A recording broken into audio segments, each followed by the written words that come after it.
ए के के, अरे बोलत काय बसला? तिला उठून आधी सोफ्यावर बसव नीट. मम्मी सावकाश.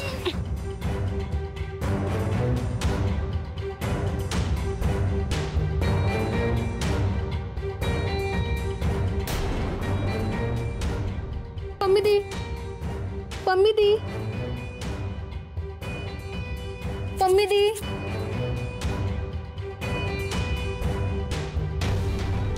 लवकर कोणीतरी पाणी द्या त्यांना. पम्मी मी आणते.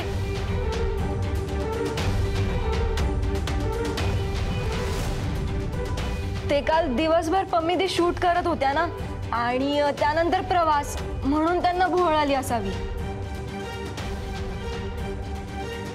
पम्मी दी पाणी. अगं डोळे उघड ना. पम्मी दी पाणी.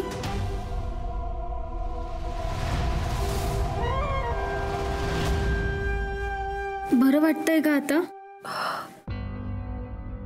जरा बाजूला होतेस, जरा मोकळी हवा येऊ दे. त्यांना आराम करू देत. आपण विधी करूयात का? थांबा गुरुजी. अहो लवकर आवरा, मुहूर्त चुकतोय.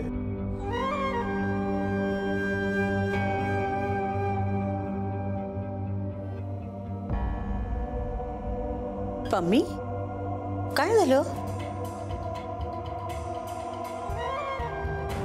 अहो आज तर शुभंकरचा साखरपुडा आहे. एवढ्यात फोड आली का?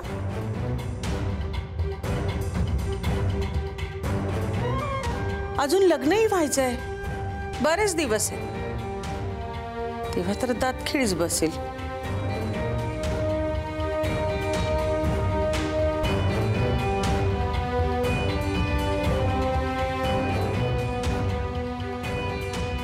दात खिळी तर तुझी बसेल, शुभूची मम्मी.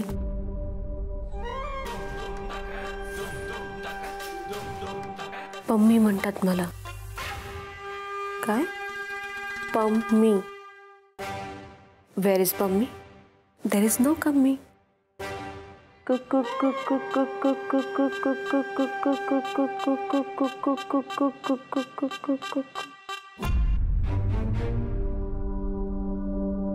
पम्मी दी आता बरं वाटतंय ना तुला? हो, ते काय ना, खूप शूट केलं ना, त्यामुळे जरा विकनेस आलाय. तुम्ही काहीतरी खाऊन घ्या ना थोडं. कविता काहीतरी खायला घेऊन ये.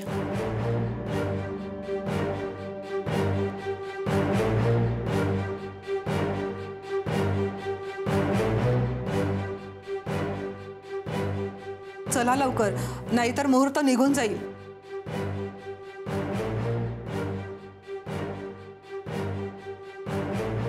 पम्मी खा.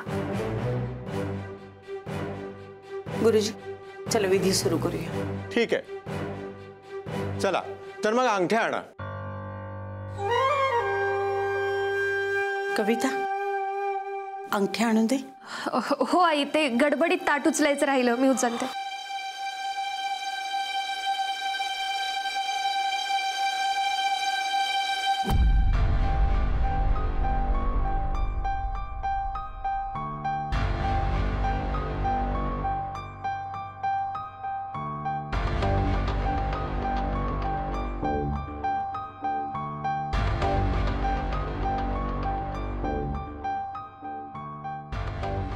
आई, हाँ अश्विनीला घालायची अंगठी नाहीये यात. काय?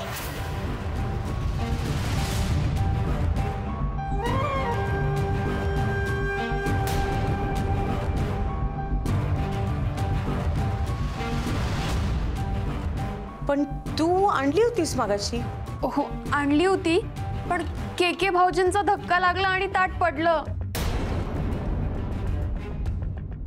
ते मी पम्मी मॅडमला सावरत होतो ना, तेव्हा चुकून धक्का लागला. त्याच धक्क्याने अंगठी पडली आई. अहो आता काय करायचं? आधीच उशीर झालाय आणि मुहूर्त निघून जाईल. नाही नाही, मी काय म्हणतो, इथेच कुठेतरी पडली असेल, आपण बोलण्यात वेळ घालवण्यापेक्षा ती शोधायला सुरुवात करूया, आहे की नाही? हो हो, शोधूया चला. हो हो, शोधायलाच हवी अंगठी. चला आपण शोधूया. हा, अंगठी सापडली पाहिजे लवकर.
मुहूर्त चुकला आहे.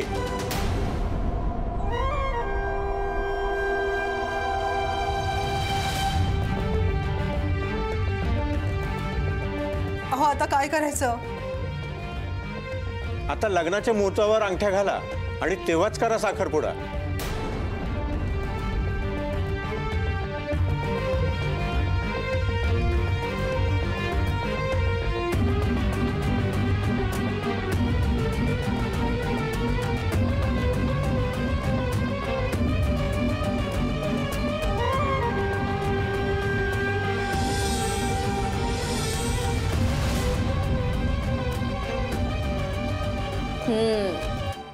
याला म्हणतात झाकली मूठ 1.25 लाखाची.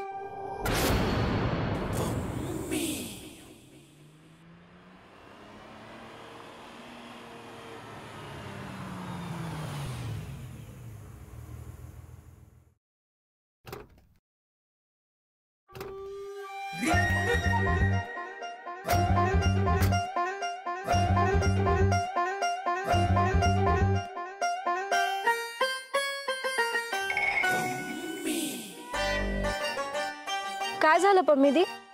धेंडू मला सांग, ही अंगठी आशूच्या बोटात बसेल का ग? हो बसेल ना. पण पम्मीदी, आपण अश्विनीच्या घरी का आलोय? शुभंकरच्या घरून तर ती अजून आलीही नसेल. पम्मी विनाकारण कधीच कुठली गोष्ट करत नाही. मग सांगा ना, आपण अश्विनीच्या घरी का आलोय? अगं, शुभू आणि अश्विनी करमरकरचं लग्न होऊ नये यासाठी आपण प्रयत्न करायला नकोत का? यावेळी शरूने खूप पुढची चाल खेळली, पण तिला अजून माहित नाही ही पम्मी काय चीज येते. तिच्या पुढे माझं डोकं चालतं. आता कळेल त्यांना, जेव्हा घरभर शोधून अंगठी सापडली नसेल.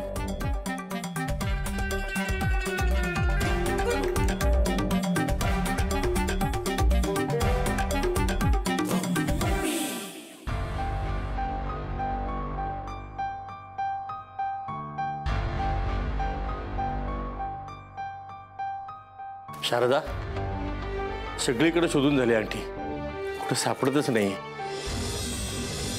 मंदा, तू तिकडे बघ. कुठे? इकडे सोफ्याच्या मागे. वाकून बघ.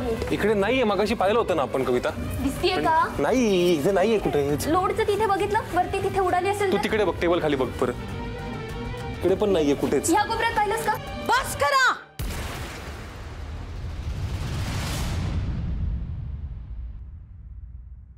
लक्ष कुठे असतं तुझं? आज त्या अंगठीचं काय महत्व आहे हे तुला वेगळं सांगायला हवं का? सांभाळून नाही आणता आली? आई मी सांभाळूनच आणली होती. मी इथे ताट घेऊन आले होते तेव्हा के भाऊजींचा मला धक्का लागला आणि माझ्या हातून ताट पडलं. एक सेकंदही नाही लागला आणि काय झालं ते कळलंच नाही. त्यात त्या पम्मीला भोवळ आली. बस, नाव घेऊ नको त्या बाईचं.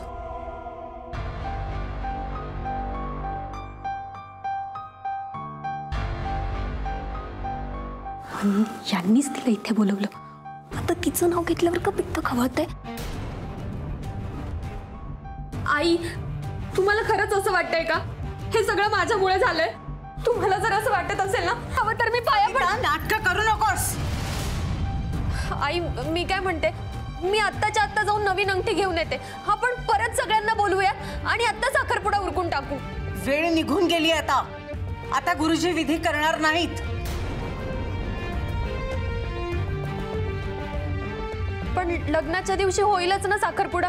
मी आणते अंगठी. तू अंगठी आणायला जायची काहीच गरज नाही. बाळ अश्विनीला घेऊन जाईल अंगठी आणायला. आई, अहो तिला कशाला पाठवताय? तिला काय कळतंय अंगठी मधलं? तिला तिची बुटीकचीच कामं करू देत.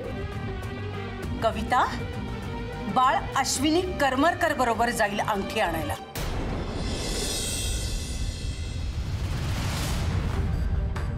सॉरी आई, माझा गोंधळ झाला. असा कसा गोंधळ होतो? असा कसा गोंधळ होतो? आज जसा या घरात गोंधळ झाला ना, तसा गोंधळ परत कधीही होता कामा नये. कळलं?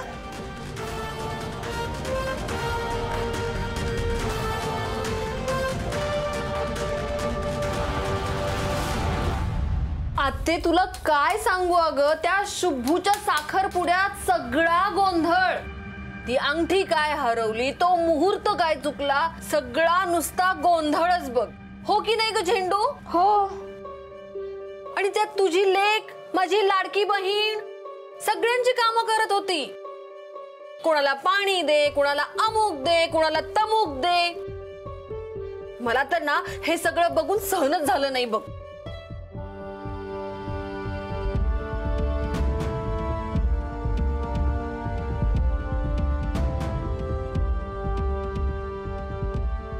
आत्ते अगं काय करतेस तू?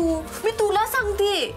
आत्ते अगं, त्या शुभूच्या मम्मीचा ना मला इतका राग आला होता की तुला काय सांगू. अगं, आपल्या आशूला पाहुणी म्हणून बोलवलं होतं का त्या घरची कामं करायला? आता कार्यक्रम म्हटल्यावर थोडीफार कामं असणारच ना प्रमिले. आशू मैत्रीण आहे शुभंकरची. आता त्याचा साखरपुडा म्हणल्यावर मैत्रीण म्हणून कामं करू शकते ना. अगं, ती मैत्रीण म्हणून काम करत होती, पण ती लोक तिला नोकर समजत होते ना. एवढंच होतं तर नोकर ठेवायचा होता. हो की नाही ग झेंडू? हो. साखरपुडा होता ना म्हणून शांत बसले मी. नाहीतर त्या शुभूच्या मम्मीला ना चांगलं सुनावलं असतं. तिला सांगितलं असतं, तुझ्या त्या सुनेपेक्षा ना माझी बहीण लाखात एक आहे. खरं तर तीच त्यांच्या घरची सून होणं योग्य आहे. आणि ती लोक तिच्याकडनं काम करून घेत होती. प्रमिले, उगाच काहीतरी जुळवाजुळव करू नको बरं. आशू आणि शुभंकर चांगले मित्र आहेत आणि मित्रच राहू दे. उगाच पोरीच्या मनात ना काहीतरी भरवू नको. काय? मी भरवते? हो, मी बघतीये ना 2-3 दिवसापासून तिची अवस्था. ती काही बोलत नाही ग, पण आईला कळतं ना सगळं. मी तुला पण फोन केला होता, तू उचलला नाहीस. पण बरं झालं तू आलीस, ते समोरासमोर बोलणं तरी होईल. हे बघ प्रमिले, मी माझ्या पोरीला चांगलंच ओळखते. चंद्रताऱ्यांकडे बघेल ग माझी आशू, पण चंद्रताऱ्यांचा हट्ट नाही करणार कधी. कारण तिला माहितीये आपले हात तिथपर्यंत कधी पोहोचूच शकत नाहीत. अगं, शुभू आहे ना, तो देईल ना तिला चंद्रतारे आणून. त्याला काय ते द्यायचं असेल ना, ते त्याच्या बायकोला आणून देऊ देत. हो, पण त्यालाही आपली आशू आवडतेच की. प्रमिले, तो चांगला मुलगा आहे, पण त्याला काहीही वाटत नाही आशूबद्दल. तू उगाच जोड्या जुळवू नको बरं. शुभंकरचं लग्न ठरल्यापासून तू काहीही बोलून त्या दोघांच्या मनात काही बाई भरवत असतीस. आशूला किती त्रास होतो त्या गोष्टीचा तुला माहितीये? प्रमिले, ते दोघ जण फक्त मित्र आहेत. आणि हे नातं तू मैत्रीच्या पुढे घेऊन जाऊ नकोस. हे बघ, मी काहीही केलेलं नाही. इतका वेळ नाहीये माझ्याकडे. हे सगळं ना आशूच्या मनात आहे. पम्मी दी, तू इथे? बरं झालं तू आलीस. आत्ता होईल दूध का दूध और पाणी का पाणी. आशू, ये इकडे ये. अगं मला तुला काहीतरी विचारायचंय. पम्मी दी, काय झालं? मी सगळं करते म्हणतेस ना तू, मग विचार ना तिला. आशू, सांग ना, तू शुभूच्या साखरपुड्यात खुश होतीस?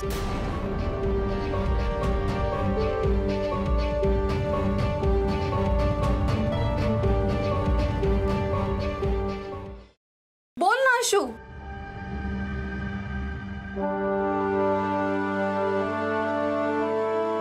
तुला शुभू बद्दल खरंच कधी काही वाटलं नाही का? त्याला फक्त आयुष्यभर मित्र म्हणून बघायचंय तुला?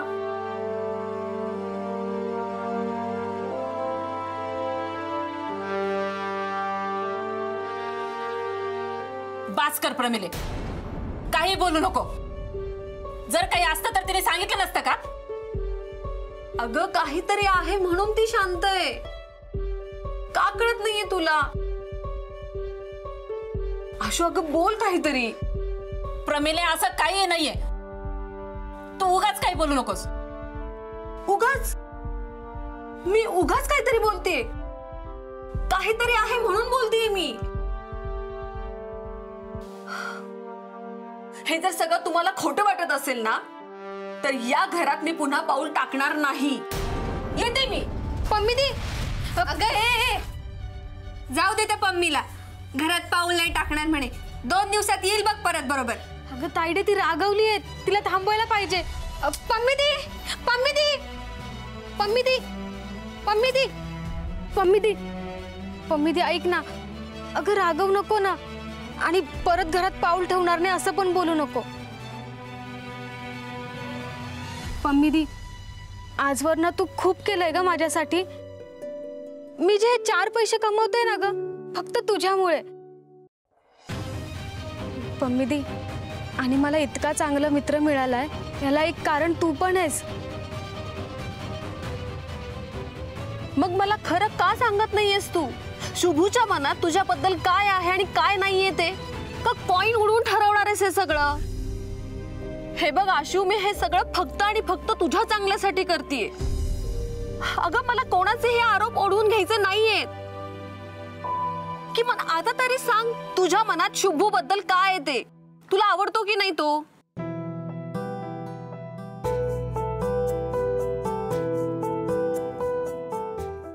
आशू, अगं मी तुझ्याशी बोलतीये. असं शांत राहून काय होणार आहे? गोष्ट इतकी पुढे गेली की शुभूने त्या दुसऱ्या मुलीसाठी होकार दिलाय आणि तू फक्त बघत बसलीयस. पम्मी दी, ती मुलगीच फोटोग्राफर साठी चांगली आहे. असेल योग्य, पण तुझ्या इतकी नाहीये.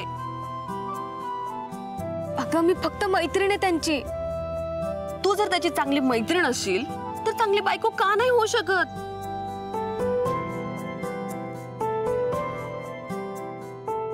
हे बघ, मी तुझ्याशी स्पष्टच बोलते. मला चांगलं माहिती तुम्ही दोघेही एकमेकांच्या प्रेमात पडलेले आहात, पण तुम्हाला ते मान्यच करायचं नाहीये. नाही पम्मी दी, असं काहीच नाहीये.